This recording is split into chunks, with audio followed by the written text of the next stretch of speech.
All right, race fans, welcome back. Billy Torrence, the Capco car that's got the inverted color scheme from the car his son runs.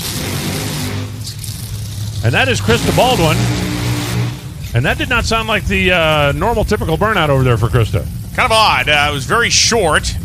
Now the car is still running and idling, and she is making her way back. As always, her pal Katie Butera backing her up. Where are the PBR colors? Now this was supposed to be the car that Scott Palmer was going to be driving. Palmer had, unfortunately for him, the big crash in his nitro-powered Studebaker, so he is in a crew chief mode. Krista's in the car, and Billy's next to her. Billy Torrence said earlier in the season he'd be out once or twice before the end of the year, and, well, again, that's a Texas guy. And Billy Torrence out of Kilgore. And we're coming to Texas. I'm coming out. He's running a Super Comp car here as well. This is the first time that Krista Baldwin has been in this Scott Palmer car. She normally has her own car, kind of shares crew and crew chief with Pat Dakin's team.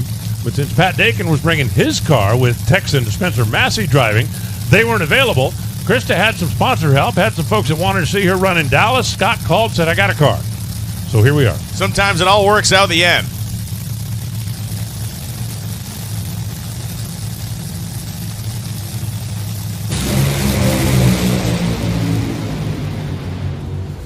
Krista's car is kind of wandering around out there towards the center line. She shuts it off. Billy Torrence goes 371 at 322 miles an hour, and that thing was pushing him over towards the center line as well. He was able to keep it on his side, but for a guy who hadn't sat in a top fuel car in a while, that's not too shabby. Not too shabby at all. Hit the tree pretty clean with an 81 light, and this car is, as we expected, great right off the trailer.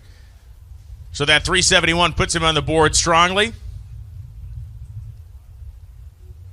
For Krista Baldwin, as you mentioned, Alan, the car came off the starting line, looked like it was making some wheel speed, began to move around, kind of move inside early, and she was out of the throttle really by the time she got to the 330. They'll have another shot at it tonight and a couple more tomorrow.